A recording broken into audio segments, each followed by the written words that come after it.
Welcome back to Man Down Sports, man. We got a full episode for you right now, man. I'm telling you, y'all don't want to miss this one, man.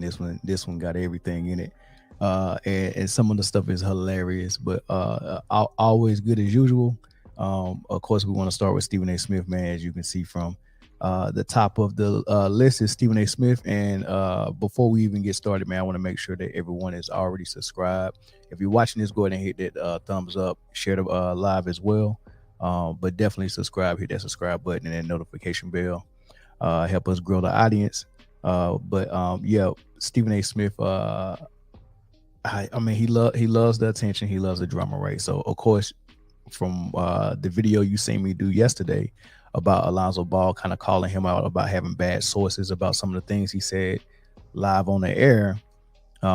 Stephen A. Smith wanted to address it. He addressed it on First Take, and then he went on his podcast later that day and addressed it as well. So I'm gonna play for you what Stephen A. Smith said. This was a little bit long, about three and a half minutes of clips, man. So bear with me on that. Listen to what Stephen A. Smith had to say as a clapback, supposedly, and then I'm gonna come up with my commentary and tell you what I think about it. Someday y'all are going to learn. That's applicable to trolls. It's applicable to colleagues and contemporaries. It's applicable to players, coaches, general managers, and other executives, even owners. Like, you got to come at me. You got to be ready. Because at any given moment, even though I don't always choose to do so, I love the power that I have to reach out and touch somebody anytime I want to. All right. So that's not all of it. However, I wanted to stop it there because the last thing he said, he loves the fact that he has the power to reach out and touch somebody. That's what goes on through the mind of him. He's a narcissist, all right. He's full of himself, right? So he really loves the fact that I can come and touch you, and by touching you, he means I have a huge platform for ESPN, and I can come out and say what I want to say about a player, and that can change the way fans view you. It can change the way majority of people around, especially the gullible people, majority of the people around the NBA views you, and he's flexed that muscle on Kyrie Irving. Like, him coming at Kyrie Irving and saying, okay, now you're my target. I'm going to make it hard for you with my voice. And it worked a little bit. He still eventually got the contract he was looking for. And Stephen A. Smith has since, called the dogs off. He hasn't been after him because, what's the point? If he already got his contract, what more ammo do you have? So it's pointless to do it. And I did a video a couple of weeks ago about him doing the same thing that he's done to Kyrie in the past, and he's about to do it to Lonzo Ball. He did it to PG-13 because PG-13 said something about him on his podcast. So this is his idea of reaching out and touching someone, and it's almost like a warning shot. Like, I can start on you, and PG-13 once Stephen A. Smith did and said what he had to say, PG-13 invited him on the podcast and pretty much called a truce. He bowed down and was like, look, man, I don't want no smoke. And that's what he wants. He wants you to because either way he wins, right? Because if you go back and forth with him, now you're not doing your job really, because your job is to go out there and hoop, make your money, right? So when he comes at you and attacks you, even if his sources are bad and he's just saying lies, you either gotta just let him get away with the lies. That means it's unadulterated, unchecked, non-facts that he's throwing out there, and he's just throwing it out there for his own good, to make his show a little bit more interesting. He can just throw anything out there on a player, and you just gotta allow it to happen and shut your mouth, or you say something back to him, and now I got a back and forth with a prominent player, and you're not gonna beat a sassy female at a word argument. You just not. So going back and forth with him in the media, that's win for Stephen A. Smith, right? So that's what he mean by I have the power to reach out and touch someone. And I want to be clear about the fact that he had every right to come at me the way that he did. It's just that you got to be careful sometimes, bro. And this is me in response, showing him why he needs to be careful. Listen up. Bro, you ain't healthy. You've missed about 48% of your games, and you're only 4 years into your career.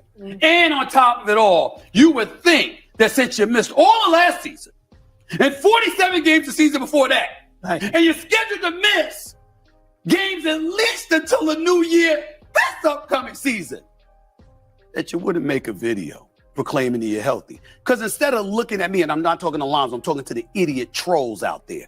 Instead of looking at me, what if I was a Bulls fan and I said, and I looked at him and poolside, oh, so you can play? Can you play? Yeah. Can you play? Since you're doing that. Since you're because the answer would be no. Sit your ass down. I didn't mean that in some volatile way. Again, I like it. It ain't fighting words or nothing like that. I'm just saying, sit your ass down. Come on, bro. You don't exactly have a strong case to argue with me on this. Do you want me to give the names of your doctors and the surgeries that you have had? Not going to do that, okay? But I will throw out some other numbers that people need to know. Like, for one, the last game Lonzo Ball played was against the Golden State Warriors. What was it? January of 2022. So that's not it either. It's one more clip. But at the beginning when he started, saying whatever he was saying and talking about you're not healthy and what if I was a Bulls fan and I seen you out here getting in and out of your chair trying to act like you're not healthy. That's just a bad faith argument for him to make because he know the point of Lonzo Ball's video was not to show that he was healthy and ready to play. His point of getting in that chair and standing up and sitting down on one leg on the injured on the surgery repaired knee was to show him that he had bad information when he said what I'm hearing is that he's having trouble sitting down and getting up out of a chair. Lonzo Ball wasn't trying to prove to the world that he's healthy and ready to play day one when the season starts. It was one thing he was addressing. Your bad information about me not being able to sit down in a chair normally and stand up out of a chair normally. And I did that several times for you on the injured knee or the surgically repaired knee. That's the only thing. But he's going to come back at him based on, oh, you're healthy. And then you got the cosigner back there. And remember, you don't need a cosigner if your credit is good. So bad credit Stephen A got a cosigner in the background. Oh yeah, he said so he's healthy. He's healthy, laughing it off and just he and giggling up, just egging this thing on. I don't know how this go. I don't even know how his peers and colleagues just let this BS go unchecked with him. Right. So he's talking almost like Lonzo Ball is trying to prove that he's healthy, which he was not trying to do. Regular people with common sense understand that. Right. But that's how he's gonna take the conversation to that. So he can make a point instead of just being a man and saying, all right, I had bad information. My bad, Alonzo. That's what a regular man, that's a stand-up man would do. I put out some bad information. My bad, big dog. Now, if someone told Stephen A. Smith that in real life, if he had a real source that said, hey, man, that man can't even stand up and sit down in the chair regularly. And they told Stephen A. Smith that and he ran to the air with that information, and then you find out that information is not true, the first thing you should be doing is coming on air and saying, hey, I got to retract my statement. I got bad information. The second thing you should be doing is whoever that source is that gave you that bad information, you should go and cuss them out. Right. But instead, he want to come back and clap back at Alonzo and make it about something else that it wasn't even about. So that tells me he probably really didn't have a real source. Because you supposed to retract that statement and at least apologize, make it right on TV, make it right. But he want to make it about some other things. That lets me know, man. Look, man, he probably didn't have a source in the first place. In your career, you've missed around 46 to 48% of your games. The exact number I'm not sure, but I am absolutely positive it's around 220 games. I have more. Lonzo Ball turns 26 in October. I'm just looking at my social media guy. I'm looking at my assistant smart. I'm sorry. I don't want to get on them too much, but I just think it's important to throw this out there. Okay. Lonzo Ball turns 26 in October. Had a cartilage transplant in his left knee in March. The procedure on his knee was the third he's had since he signed a 4-year, $80 million contract with the Bulls in 2021. It's more than a year and a half since Ball has played. I told y'all that already. And since signing his deal in 2021, he played in only 35 games before the injury. Games missed due to the injury the last 2 seasons. He missed all 82 games last season. He missed 47 games the season before that, 42 due to injury. Okay. And in his career, 2017, 2018, knee and shoulder injury. 2018, 2019, he missed 35 games, ankle injury. By the way, the knee and shoulder injury, the first go round, 29 games. So 29 games missed for the knee and shoulder in 2017, 2018. 2018, 2019, he missed 35 due to the ankles. 2019, 2020, he missed 6 to the groin and thigh injury. 2020 and 2021, he missed 17 games due to a thumb, toe, hip, and knee injury. And I told y'all, he missed the 42 out of the 47 games due to injury because of his knee in 21-22. And last season, he missed 82 games. In 6 NBA seasons, Lonzo Ball has missed 211 of a possible 472 games, which is 45% due to injury, not including load management. Okay? Why are you making a video with your knees?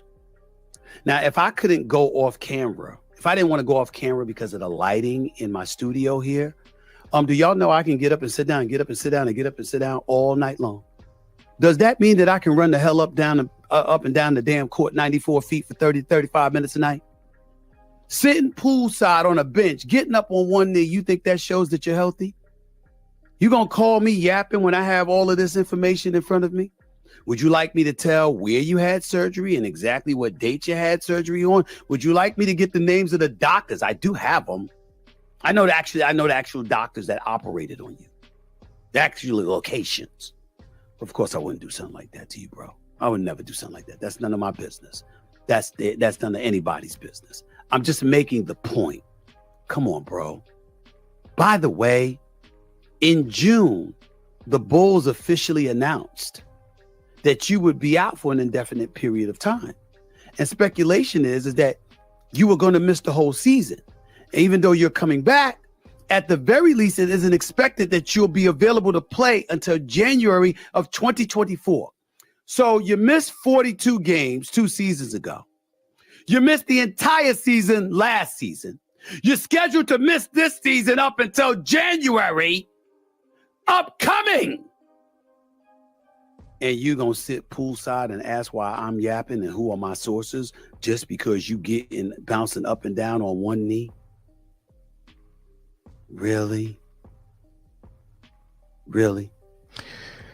Right. So the questions he's asking is why are you sitting poolside getting in and out of a chair? Because you said he couldn't do it, and you said you had sources that told you that he couldn't do it. That's why he showed you he could do it. That's the only reason. He's not trying to show he's healthy. Right. So that's the first thing. That answers your question, Stephen A. Smith. The second thing is running through a list of his injuries and running through how many games he missed is a tactic that he uses. And I'm pretty sure anybody who want to use that trick in the media could use it. But this is what he used on Kyrie Irving. Let me run down all this time you missed, because you can literally do that with almost every player. They love to do it with Kawhi. They love to do it with Anthony Davis, and Stephen A. Smith personally love to do it with Kyrie Irving, right? But you can run through the list of players who are in and out of ball games for load management or knick-knack injuries. The last 4 years, mostly while LeBron's been in with the Lakers, he's been riddled by those type of injuries: the groin, the ankle, the foot, things of that nature. I mentioned Kawhi. I mentioned AD. Paul George, Dame Lillard has been nicked up the last 2-3 years. Even Steph Curry has been missing time for injury. So you can run through stuff like that with every player. Like in Steph Curry's case, his first 3 or 4 years was ankle injuries, in and out of the lineup. And then the last 3 years it's been kind of the same, except that championship year, where he was fairly healthy that year. But I mean, Steph has had his issues too. Clay has had his issues. Like you can run through this type of injury list with every player because they're putting their body on the line. You're going to get injured. Everybody's not Michael Jordan. Michael Jordan was playing 80 and 82 games pretty much his whole career, and he did it when he was 39 years old as well. That's a different breed, but even he missed the whole season for a foot surgery.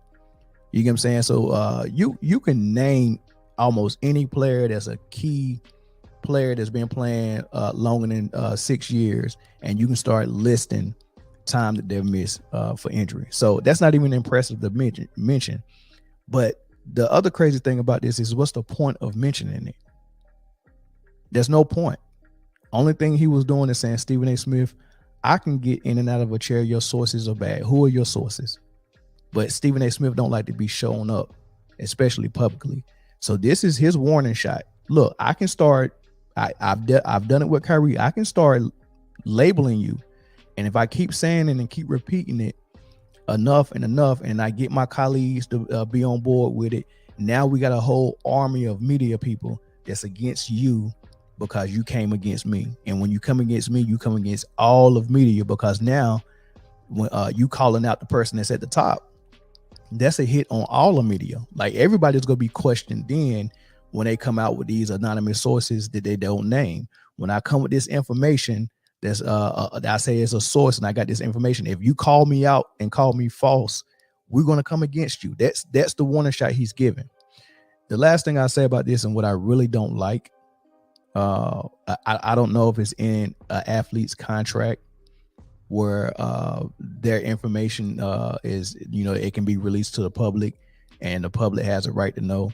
But there's a such thing as HIPAA. And if you work in the healthcare industry, you know what HIPAA is. But, Health Insurance Portability and Accountability Act that was signed into Congress in 1996.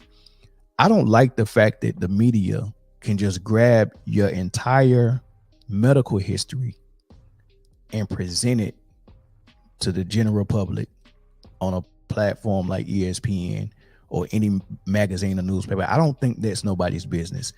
And if the NBA has it in players' contracts where we can release that to the public, or we can release it to the media so they can release it to the public, I think at the next CBA they need to figure that out and make that not a possibility. I don't want my information out there. This dude just threatened to release the names of all the doctors he had surgeries with, and release all my surgeries. You get what I'm saying? That is crazy. Like right now, if he wanted to go and get a surgery like a vasectomy, Stephen A. Smith can release that. It ain't nobody's business, and it's a HIPAA violation for you to be releasing all that stuff. I really do think players should be fighting back for just the simple stuff like that, just to get their life back. Their life don't belong just to the media, and this is not even really media. I mean, the freedom that the media got and the obligation that the media has is not for things like this, like sports. It's for things like, look, we need to know if this tobacco company is putting chemicals in that it's giving people cancer. Like, we need to be able to investigate that and release that to the public, right? They have an obligation to do things like that, but the obligation for us to know every surgery a player has had, I think it's tacky. Well, it's not tacky. It's a violation. I think it's tacky that he's on here putting out warning shots on TV because he got called out for lying. So that's that. I mean, that's all I say about that, man. So we'll just move on. The Magic Johnson and Steph Curry thing is kind of funny to me, man, because this involves Stephen A. Smith again. Right, this involves Stephen A. Smith again, and apparently Michael Jordan texted Stephen A. Smith and weighed in on the greatest of all time point guard conversation involving Magic Johnson and Steph Curry. He went on First Take, man. I'll play for you exactly what he said. Let me say this, because we've made news because we had a list, and I talked about Steph Curry, maybe the greatest point guard ever, and all of this other stuff, okay? This is not a debate. I'm just going to educate the viewers out there, just like Doggy just did. And I'm gonna pay tribute to you, the historian that you are, to your colleague at Mad Dog Radio, Eddie Johnson, who was filling in the morning. Good guy. He's very good guy. Excellent. Terrific NBA player throughout. I mean, he was giving lessons this morning on this very topic. Oh, he was. Good job, Steve. I didn't because see that. he was, he brought you up too. He didn't name you by name, but everybody knew who he was talking about, right? And he was talking about you, and he was like, he said, because he knows his history. And Magic Johnson, he said, there's not even close. Magic Johnson's the greatest point guard in NBA history. Y'all don't know what y'all talking about, blah, blah, blah, blah, blah. And he was educating folks and uttered the word facilitator. And I'll get to that in a second. But before I do, I have to read you a text that I received this morning at 5:54 a.m. Good morning, sir. Although greatest of anything is always a debate, I beg to differ on greatest point guard of all time with what you said. Magic Johnson is easily the best point guard of all time. Steph Curry is very close, but not in front of Magic. You must define point guard to really have a serious debate. Steph Curry is by far the best shooter of all time. Yes, his movement has created many shots for his teammates. He's a career 43% three-point shooter. But Magic Johnson invented the triple-double. Not true invented, but makes it more noticeable in terms of the impact on the game. It's a point guard stat, to be honest. Magic was the best. We can go on, but I don't want to take up too much of your time. I know you get the point. By the way, Magic has 5 NBA championships. Wow. That quote this morning at 5:45 was from Mr. Michael Jeffrey Jordan. Wow. How about that? And he asked me, to read it on the air. He said, I'm not backing up for it. He said, I'm tired of this argument about Magic Johnson not being the best point guard in the history of the game. He is the best point guard in the history of basketball. That is from Michael Jordan. Stop the cap. First of all, I don't believe you. Stephen A. Smith lied too much. I don't believe the GOAT text Stephen A. Smith that. I really don't. Do Michael Jordan probably believe that? Probably so. Did somebody text him? Probably so. But I really don't think MJ texted him. That might have been Magic that texted him. I don't know. Who knows? But I know him and Magic got a relationship. They talk. They're friends. But I don't think Michael texted him. But let's say he did. Is what he just read true? I think so. In my opinion, I think Magic is the greatest point guard. And I'm gonna explain some reasons why after I say a couple of things though. Once again, Stephen A. Smith is a liar. All right, got that out the way. The second thing is in this day and age, you can identify yourself as anything you want to. You can, if you want to wake up and be a dog or a cat today, you can. If you want to wake up and be a gender of your choice, you can. Right now, NBA basketball players are self-identifying themselves, and we got one that's walking around here that identifies him as the greatest of all time, and now we got Steph Curry who's identifying as the greatest point guard of all time. And if you want to be called that, when I see you, I'll call you that. But in my opinion, Magic Johnson is by far the greatest, and Steph Curry is not even number 2, right? He's number 3, right? So let's just talk about some of the things that we can talk about with Magic Johnson. For one, 6'9" point guard doing what he did, that's already amazing. Revolutionizing passing, that's already amazing.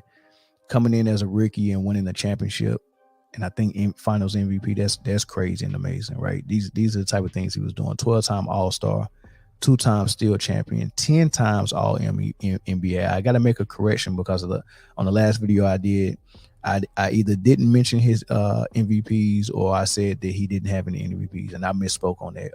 And I knew he had MVPs, but I don't know what I was thinking. But he's been an MVP 3 times, right? He's been a Finals MVP 3 times as well. He's been an All-Star MVP 2 times. Of course, 5 rings, 5-time champion, 4-time assist champion. The list goes on. The dude is great. Average 19, or you can say 20 if you round up. 20, 11, and 7 for a career. And of course, his career was cut short. And you know why his career was cut short. He could play in any era right now. And some people, I think I was listening to Gilbert Arenas podcast, and he was saying he don't even count Magic as a point guard. He said he has a separate category for Magic, Grant Hill, Scottie Pippen, Penny Hardaway, LeBron James, which is a point forward. He said that's a totally separate position. So he starts his GOAT list with Curry and Isaiah, Stockton, J. Kidd. They had a whole conversation about that on the Gilbert Arenas podcast. I don't do that though. I mean, he's a point guard, but yeah, 6'9" at his height and his size. Yeah, he's a point forward. He's what the 1.0 version of what LeBron was, or what LeBron is. LeBron is the 2.0 version of Magic. He does what everything Magic does, but he does it with a whole bunch of athleticism and speed and power that Magic didn't have, right? So, and then with more scoring punch as well. So, but Magic is, I mean, he could do whatever he wanted to do on the court.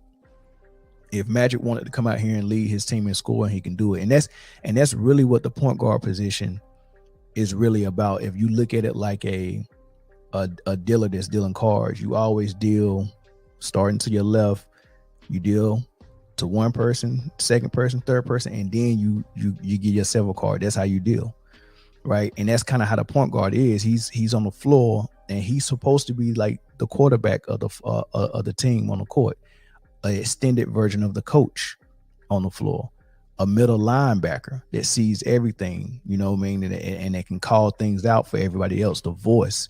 That's what a point guard is, right? So it's mental, it's vocal, and then it's somebody with ability to do so many different things, like a Swiss Army knife. So the person that you're going to have the ball in their hands all the time got to be smart, because you don't want a lot of turnovers.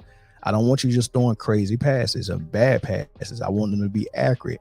I want you to be willing to be a passer. I want you to know how to read the game, read the defense, know when you see a mismatch, know when you need to go to your superstar because he haven't got a shot in 3 trips down the court. Know how to when you got a mouse in the house and, hey, look, everybody clear out, we're going down low. Be able to hit your shooters coming off of screens. Know when to call that play. Know when the defense is kind of tired, when you need to push the pace and push the floor. Know when to slow it down because y'all getting sloppy. You're doing all that stuff, and then guess what? When all of that stuff fails, and you can't get your superstar going, you can't get your shooter going, you can't get your co-star going, guess what? That point guard be like, look, boom, I'm gonna go ahead and go get you some points. I might need to do that for a whole quarter. I might need to do that for 2 or 3 straight possessions to get everybody going. I might need to full court press the opposing team's point guard and change the game on defense. Like, this is what the point guards really do. All right. They serve everybody. And if that's working, I just keep serving. But whenever they run out of gas, I can serve myself. I got that ability. I can go get those points. And Magic embodied that the best, because he was able to serve everyone. And every now and then, I'm going to go get a little something for myself in opportune times. And you're so good as a scorer, you can put your game on a shelf and service everybody else's game. And then when you need to take your game off the shelf, you can go get 2 points, 3 points.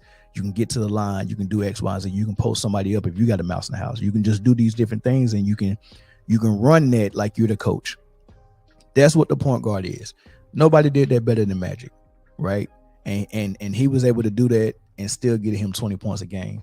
And if he needed to be the leading scorer, I can go get you 40. From high school to college to the pros, he was a winner. He was a leader. He was a point guard. He could score when he wanted to. Everything. It's great. What Steph Curry does is great as well. But today's point guard is more of a shooting guard and point guard's body. they serve themselves by putting up numbers and points. And then secondary to them serving themselves, they'll serve others. And how they serve others is, I'm always going to be looking for my shot.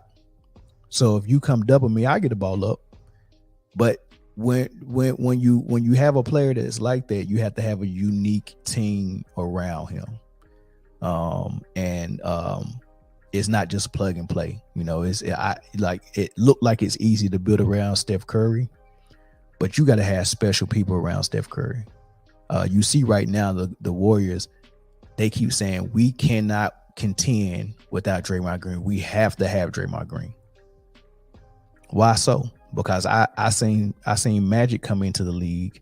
He had Kareem Abdul-Jabbar, who was the greatest scorer, not greatest scorer, but the all-time leading scorer up until last year. You know, so this is a great player. We know Kareem is a great player. But no one was like, man, if we lose Kareem, well, we can't contend no more. It's over. If we lose Kareem, if we lose James, it's over. Nah, Kareem retired, and the Lakers kept going on. The Lakers didn't stop until the Bulls emerged, and then Magic Johnson had to retire, right? But they would have been able to retool around Magic. Nobody was saying, like, when you have a one-of-one on your team, like Bird, Magic, Michael Jordan, LeBron, Kobe, Shaq, it don't even make sense for you to utter the words, without that person, we're not a contender. Because I seen Shaq have Kobe, and I know people was probably thinking in LA, without Shaq, we can't contend. Yeah, without Shaq, you can't contend for a couple of years until you rebuild the team around Kobe. So you can lose a Shaq and rebuild around Kobe, right? But guess what? Losing Shaq is losing a top 15 player of all time, a top 5, probably top 6 center of all time, right? That's a great player you're losing. Where he was still had a little bit of his prime left. You lost that. But you got this person that's like Steph Curry that's supposed to be a one-on-one, and you got their coach on air saying, we can't lose Draymond. We can't contend without Draymond. Why the hell not? Why can't I lose Draymond and figure it out with Steph, who's supposed to be one of the best players that we ever seen? Why can't I figure it out with Steph? You mean to tell me if Steph got so much left in the tank, why he can't lose Draymond and then retool around him? So as long as people are saying we can't lose Draymond, I don't want to hear anything about Steph being this top player. Isaiah didn't have much as much as Steph had. Isaiah never had a KD level player. Isaiah never had a Clay level player. He had Joe Dumars, Bill Laimbeer, Rick Mahorn, Dennis Rodman, Mark Aguirre. Mark Aguirre was a microwave. He was a great scorer. I would say I would say Joe Dumars and Clay might be on the same level. All right, so he did have a Clay, but he didn't have a Warrior squad like that. You know what I mean? And he got it done twice, almost 3 times. If it wasn't for a really bad call in the finals, he would have three-peated. Right? Steph would only have 1 ring if it wasn't for KD. And I'm gonna explain to you how this goes down with KD, right? On the way in and on the way out, KD saved the Warriors dynasty and saved Steph Curry's legacy. Because with that 1 ring they got, that was gonna be it. There's a lot of one and done teams. The Cavaliers with LeBron, 1 ring, that's it. The Dallas Mavericks with Dirk, 1 ring, that's it. The Detroit Pistons with that great lineup they had, 1 ring, and that's it. Milwaukee Bucks with Giannis, 1 ring so far. I think that's gonna be it. The Denver Nuggets this year, 1 ring so far. I think it's gonna be it. The Warriors was that. If KD don't come in and save them and put them back on the map and get 2 more rings, almost 3, if he didn't tear his Achilles, I think that's the only ring they get. But Kevin Durant does come. I'm gonna tell you the domino effect of Kevin Durant showing up. Kevin Durant comes. That took a contending team in the Thunder who had them down 3-1 the year before. That takes them out of the picture as a opposing team that can stand in their way on the West. On top of the fact that they now realize that even if they get out of the West, they can't beat the way they was constructed. They can't beat the Cleveland Cavaliers if they're healthy. They realize that now. The Cavs realize that now, and they got the formula. It was over. It was over. LeBron would have probably got another ring in Cleveland had KD not showed up. They made it to the finals easily. 1 year after that with Kyrie and one without Kyrie. They got to the finals easily. If they would have faced Golden State, which I don't think they would have, I think Kevin Durant would have stayed in OKC, and they probably would have added a piece in free agency. And I think they would have beat the Warriors and got past them. If not, the Rockets would have beat them with James Harden, with what he was doing, Eric Gordon. And I think one of those years it was when CP3 joined James Harden and almost beat the Golden State Warriors with KD. So I'm pretty sure they probably would have ran them off the floor without KD, right? KD is not the same player as Harrison Barnes or Iguodala. Yeah, they wasn't getting past the Rockets, and they knew that. So Kevin Durant saved them, gave them 2 more rings. On the way out, this is the big kicker. Because like I said, if he was in OKC and he stayed, they could have just added a free agent and they would have been a powerhouse. Or Kevin Durant could have decided to go play with James Harden in Houston and it would have been over. You get what I'm saying? He could have done that, which he probably should have done. But he could have done that. He could have went to Houston. But he went to Golden State and saved them. So on the way out, he's going to Brooklyn. Kyrie's going to Brooklyn. D'Angelo Russell is there, right? They could have kept D'Angelo Russell because Kevin Durant was a free agent walking. Just walk over there and sign. But Bob Myers came to him and was like, will you at least help us out and do a sign and trade with Brooklyn? And Kevin Durant was like, yeah, I do a sign and trade. So it ended up being a sign and trade. They signed him in Golden State. And then there was a trade for him and D'Angelo Russell. And I think that's how they did it. So at least Kevin Durant didn't walk and leave the Warriors high and dry. They at least got an asset in the deal. And with that asset, it turned into Andrew Wiggins. Now imagine this, because nobody's ever thought about this or talked about this. Imagine if they did one or two things. If one, Kevin Durant said, no, I'm not doing a sign and trade to help y'all out. I might face y'all in the championship. So no, I'm not doing a sign and trade. I'm going to go over there and I want D'Angelo Russell to either stay there and play with us. And if they did that, I know it probably would have worked because it worked with James Harden coming over there playing point guard while Kyrie was the 2 and you got KD. So it could have worked. They could have had Russell instead of Harden. And Russell would have been more willing to be a strictly straight passer.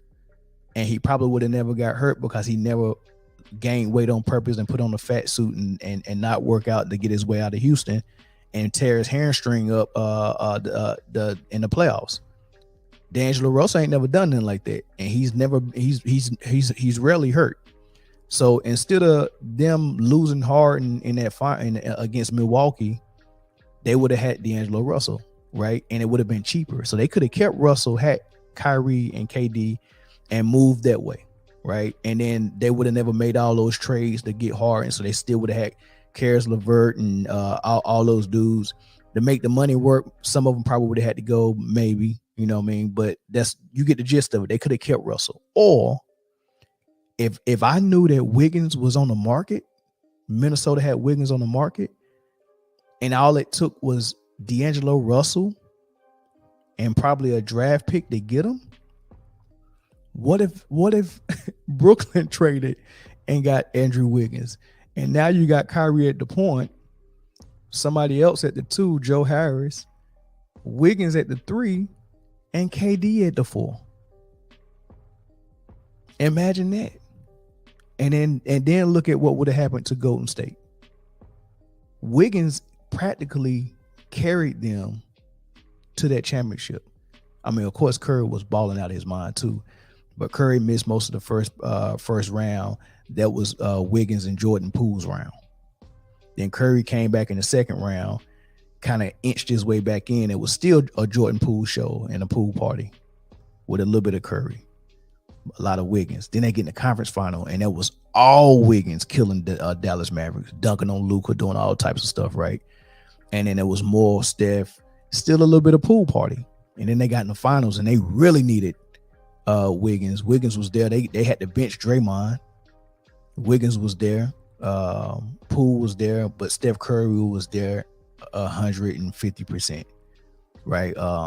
But they needed Wiggins. They had to have him. And they don't have Wiggins without Kevin Durant doing what he did. So Kevin Durant saved them coming in and saved them on the way out. And he could have been selfish and said, nah, man, I'm going to do this for me, which I wish he would have done. He could have had D'Lo instead of Harden, or he could have had Wiggins instead of Harden. I think that would have felt off better. But, you know, that's my whole thing on it, man. When you break down the player by player, both great players, man, in different ways, Magic is just too much, right? Steph shooting is crazy, but Magic is, I mean, the whole package is just too much. And then when you start breaking down the paper resume, you know, I mean, it's hard to beat Magic, you know. So however you want to have it, their argument is Magic, but Steph is right there, number 3, behind Isaiah. All right, so this is the part that I really think is pretty funny, man. Gilbert Arenas, man, that dude, boy. So I'm gonna put a link of his podcast in the description so y'all can go watch the full episode, man, because I can't even begin. I can't even begin to get to all the segments on his podcast. That's just crazy funny, man. Like, they're hilarious, right? So you get so much stuff with his podcast. You get humor, you get some thought-provoking conversations, man. You get different perspectives, man. You get raw and uncut. And I just think it's a good podcast, man. Like, I gotta watch it. Yeah, I like the topics they talk about. I like how they talk about it. I like the personalities as part of the podcast. It's pretty funny. So anyway, shots fired. Man, this dude went at so many people, man. I'm telling you, I'm gonna play 3 people he went at, and that's not even all. And it's just one episode, and that's not even all. He went at more people. Man. But he pretty much is going at a whole era of basketball. Anything before 2000, anything before Jordan, he's clowning. Anything before Jordan, he's clowning. He say he ain't got no respect for him, man. So he going at so many people, man. But who we got up first, man? So yeah, this dude is funny, man. Who we got up first? Kareem Abdul-Jabbar, James Worthy, man, front and center. Hey, 100%. Speaking of that Laker team and that dynasty, can y'all ask me in the last? How tall was Kareem? 7'2", right? So yeah, 7'2". How come the last 8 years of his career he didn't even average 10 rebounds? The fuck was he doing? He was tired, Gil. You say the last how many years? The last 8 years. 8 years is a long time. The last 8 years of his career. Man, Cap had that thing in cruise control. I ain't gonna front though. No. Because 8 years is a long time, not to average. What it was, Magic going to get it. And they just go. I'm gonna go get. How many did James average? Hey, I'm gonna go. Don't even talk about no James. James and rebound. James. I'm gonna go get on this block. Rebounds than James. Hey, I'm gonna go get on this block, man. Worthy. Damn, big game James. That had I think James averaged the most. The most he ever had was probably 5.5, 6. Cause that's Magic going. Like they know Magic going to rebound. How many Magic? 7. He was up 7 a game. He was up there. But I'm saying James Worthy, your power forward, averaging 3, 5, 6. Like what the fuck was y'all big man doing? We was getting buckets. What was your big man doing? James ain't rebounding nor motherfucking Big Cap. Big Cap. Kareem shooting 15 to 17 footers. He's not near the fucking cook. The guards was rebounding more. The guards was rebounding. But that's what I'm saying. That shit crazy. Y'all go. Y'all run. James Worthy was like, the ball going, he gone. Yeah. Cherry pick every time. I got a question for you. With J Kidd, was he telling y'all to go? No, nigga. So he's just coming in there and getting the ball? Was he just go? No, the ball, he ain't going to get it. Right, that's the thing. He was going to get it. That's the thing when people were talking about all that bullshit about Russ. Man, you can say all that shit you want, man. That shit take effort. He gonna get it. Because I seen the motherfucker do it. Go get that bitch and take off going the other way. Hey, that bitch come off the rim. I got it. He going to get it. Yeah, I mean, hey, when you think about it, y'all, Russ was rebounding more than Kareem was Kareem's last 8 years. He rebounded better than Steph rebound better than fucking I'm saying, listen, man, that shit was not. James Worthy. You gonna get the ball? Crazy as hell. Oh man, so that was kind of the beginning of it, man, right? And he's right. He's not lying, man. Kareem Abdul-Jabbar, his last 8 years with the Lakers, man, he was under 10 rebounds per game. Now, mind you, he was at the beginning of his career. I mean, as a rookie, he averaged 14, almost 15 rebounds a game. You know, and then he averaged 16, and then 16, and then 16, and then 15, and then 14, and then 17, 13, 12, 13, 11, 10, right? And his last time averaging double-digit rebounds was when he was 33. And then when he turned 34, that's when it started going down from 8.7 to 7.5, 7.3, 7.9, 6, 6.7, 6 again. And in his last season in 88, 89, he was 41 years old. He averaged 4.5 rebounds, right? Right. So he's right. His last 8 years, he wasn't rebounding that ball like that. However, we know he's a rebounding monster. I want to say he's still number one all time in rebounds. So, I mean, we can clown and have fun with that, man. But, I mean, you got to lay off Cap a little bit. And then he said James Worthy wasn't rebounding either. But, yeah, they had big guards, you know, and Magic was a big point guard. And he was down there helping rebound. He was, you know, he averaged 7, almost 8 rebounds for his career. So, you know, it kind of evened out. They wasn't a bad rebounding team because, you know, they wouldn't be able to run if as much as they was running if they wasn't rebounding, man. But, yeah, Cap did chill on the rebounds once he got older. He was like, the young fellas got it. You know, it's a young man's game. Let them go clean the glass, man. So that's cool. I thought that was funny. But who's next? Robert Horry, front and center. So we got Kareem beef, Isaiah Thomas beef. No, Isaiah Steph says Robert Horry. Robert Horry. Ain't no Zeke beef on it. Robert Horry. Talk about it. Shots fired. Robert shot at you. He shot at me. He was shooting because he watched the clip. He received inaccurate information. I think that's where the angle came from. He got to actually watch it. Listen. Why am I arguing with a dude who got 2,000 people on his YouTube Stop, page? man. Yeah. Stop. He just started. He just started out, I'm talking to a motherfucker who got 2,000. He just started out. Get your weight up, goddammit. You need me. You need me. Talking about I'm clout chasing. You clout chasing. God damn. He just started. 2,000. We're uplifting the basketball podcast community. We're uplifting. We're uplifting. Shot by them saying them 7 rings ain't getting you no views. That's all I was saying. Where them 7 rings at? Put it, hey, 7 ring ball. That might get you some clicks. Oh, shit. That shit, them 7 rings ain't helping you in the afterlife. I know you would take that 300 million right now. Oh, turn the AC on, man. What the fuck? Underdog fantasy does not. The views Hey, y'all started that, man. I ain't doing. I'm just sitting over here, man. Trying He to started it coming back. So this is in reference to Gilbert Arenas having a conversation about, you know, whether, you know, rings or money should be the focus of NBA players, man. And McCants was like, give me the rings. And he was like, what you gonna do with the rings? Like, what's the point? After your career is over, what's the point? He was like, give me the money. I think they was saying, would you rather have Robert Horry's career? He got 7 rings and he made about 50 million over his career. Or would you rather be somebody that finished their career with 0 rings, but they made 300 million? Brandon Jennings and Gilbert Arenas said, give me the 300 million all day long. Miko Grimes and McCants was like, give me the rings. Right. And I guess Robert Horry felt like shots was taken at him. So on his podcast, Big Shot Rob, he had a conversation about it. And you know, he pretty much, you know, he didn't get too muddy with Gil, but you know, he kind of threw a subtle jab. Right. You know, so that's what that was in reference to right there. But that's not all, man. Who we got next, man? Freaking Rick Barry, man, front and center, man. And this is crazy because this podcast aired yesterday. And Rick Barry, he's already been known to come at, like, he don't even like what's going on in the NBA, from what he see. and he's been vocal about it. I can't imagine that he don't mention this. Michael Cooper, he got on JJ Redick about it. So this old school, new school thing, this beef is happening, is real.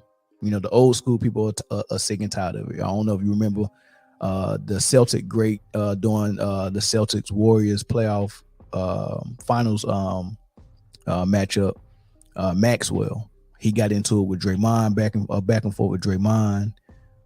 Like I said, Michael Cooper got into it with JJ Redick. Several people got into it about JJ Redick, about what he said about Larry Bird. Dominique Wilkins got into it about JJ Redick, what he said about Larry Bird. Rick Barry has said something about JJ Redick. Like, a lot of people came at JJ Redick for their bull crap, and they're not gonna stand by and let Gilbert Arenas take down another legend, man. If they hear this Kareem stuff, they go come after him, and if they hear this Rick Barry stuff, they go come after him. But this is the funny one. When I make takes and I poke at a era, I've already got the information. Right, I done talked to a few from that era. So, when I was calling them drunks, I already knew it was hard white. Rick I Barry, was just being nice. Rick Barry or Larry Bird?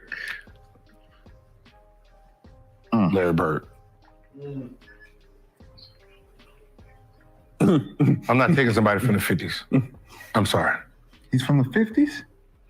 All right, so where does the era of Come on, basketball- Gil. Rick Barry's not from the 50s. Where does the era of basketball When basketball started. What's When that? basketball started, it was like, was he playing when they were still doing like the Peach Bowl? They still had the Peach Bowl and shit. When was Rick Barry playing, bro? They were still shooting like this and shit. Hey, 1965 What to era, 19. what era of basketball? when they were still doing, like, this is back when they was doing that shit. I'm not taking you serious. I don't give a fuck what you're talking. So Rick Barry wasn't cold? When they said, yeah, you was cold for that era, you sit here, we'll laugh at you. Try that shit today. So Somebody Bill- sit there doing this. So Bill Walton. So you, We'll be on the free throw line. He's a bum. We'll make you feel so insecure. Hey, foul him just so we can laugh. Foul him.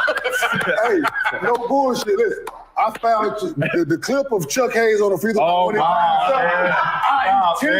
Fuck that. I intentionally fouled him so he can go to the line. Yes. How do you think he got on the line by himself? oh, that was How the do you- clip that you did that shit? How do you think he got on the line by himself? So we can get our fucking laugh, man. Yeah, man. Imagine you out there be shooting. You're a bully. You're a bully. You're a bully. You're a bully. And we all standing there looking at this man getting ready to travel on the free throw. We all laugh like, Travel. and you travel. And the ref laugh, man, that's a travel. That's a travel. Come on, man. It is. Where's the AC at, man? It's hot, man. I'm just saying, come on, man. There's just some shit that you just. Somebody's shit. There's just some shit. There's just some Play it, shit that man. we'll be just laughing at like today. shit. It is straight. Girl, you got to see all these dudes on the road. Oh man, yo, bro, y'all got to go watch the Gil's Arena podcast. These dudes are clowns, man. Like, just because you don't agree with everything they say, man, don't mean you can't enjoy it, man. It's that, bro. Them dudes. I was crying laughing watching that episode, man. I was literally in tears, man. That junk was hilarious. They going in, and that ain't even the worst, man. I mean, he man, bro.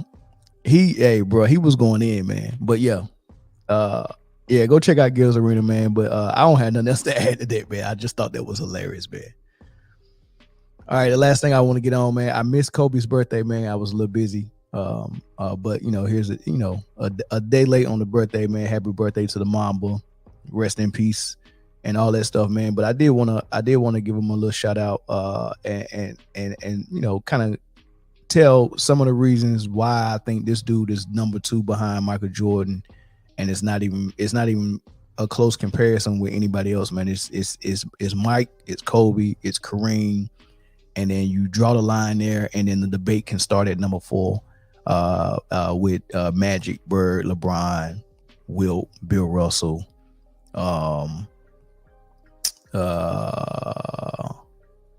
Tim Duncan, those guys like that. You know, you Oscar maybe as well. You can start that conversation at number 4, but 3 is locked. 3 is MJ, Kobe, Kareem, and shut the freaking door. Right. That's my opinion. You can argue it all you want to, man, but you're not gonna find a better basketball player than Kobe Bryant or Michael Jordan. You're just not. You're not, man. You're not gonna find a better basketball player. You can find somebody that you like better. You can find somebody who had a better storyline, or maybe a better paper resume, or whatever. But you're not gonna find a better basketball player than Kobe Bryant and Michael Jordan. So I do want to play one more clip from Gil's Arena. Because they paid tribute to Kobe Bryant, and I really like what Gil had to say, man.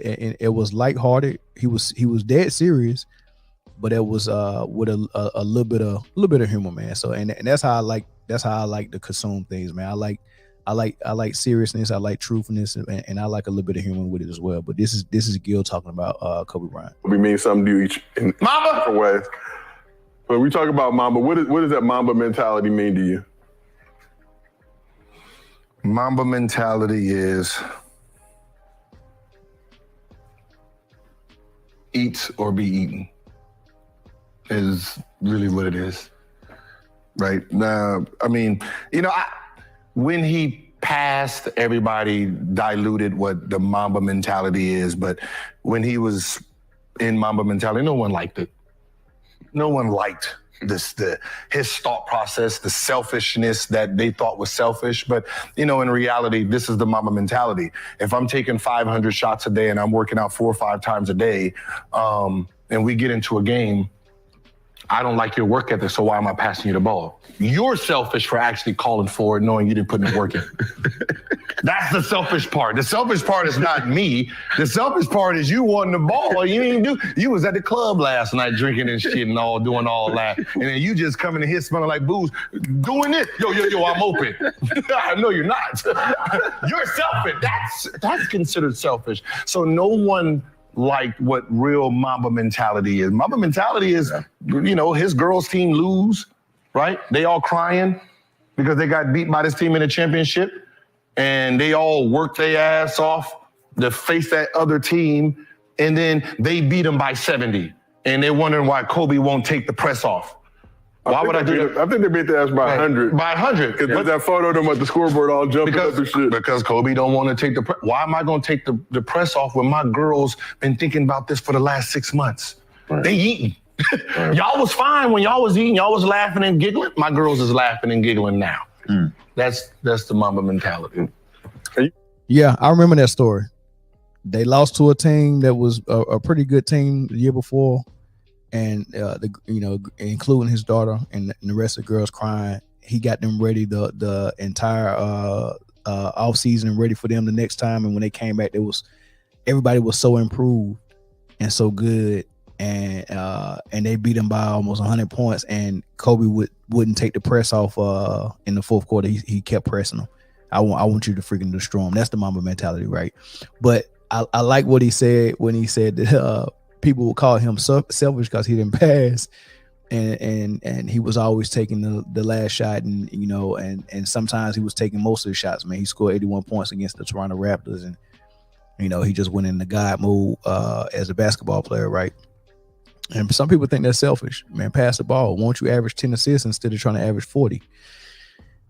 And Gilbert said, it's not him that's selfish, because he's been on record plenty of times saying nobody works as hard as he does. And when he see a teammate not working as hard as he does, why would I pass up the game when a shot over 2 people when I practice that consistently? I practice shooting over a hand in my face, shooting over 2 hands in my face.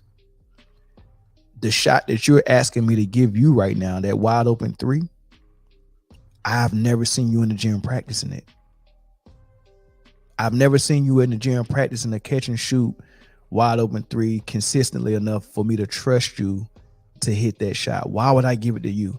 I trust the shot that I'm going to take with a hand in my face more than I trust you with that 3-point shot.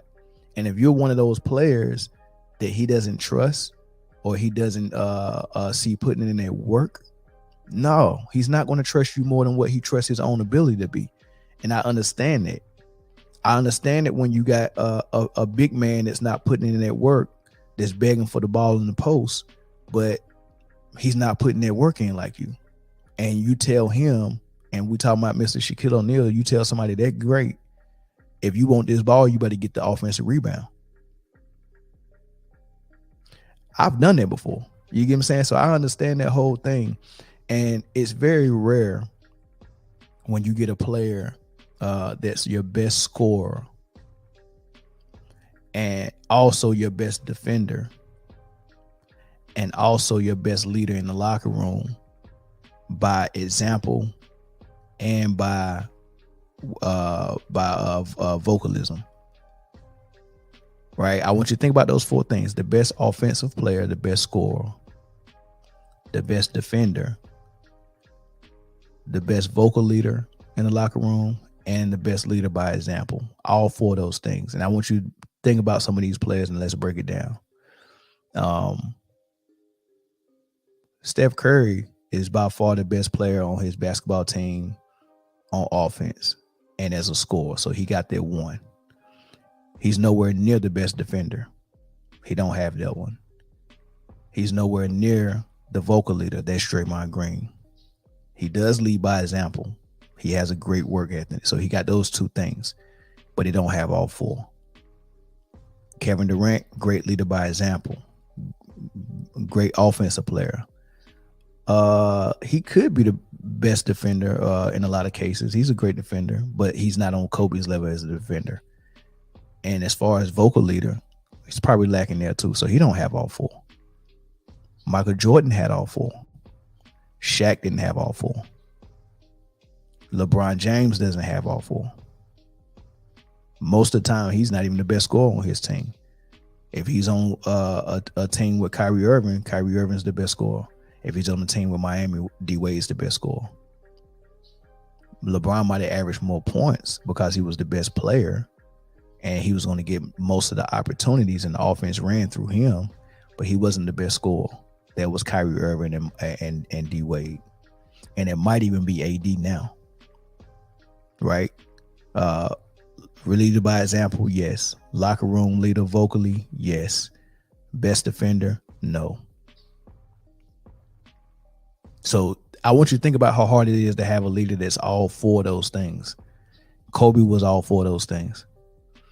And I don't even have to go through his numbers or his career averages, 25, 5 and 5.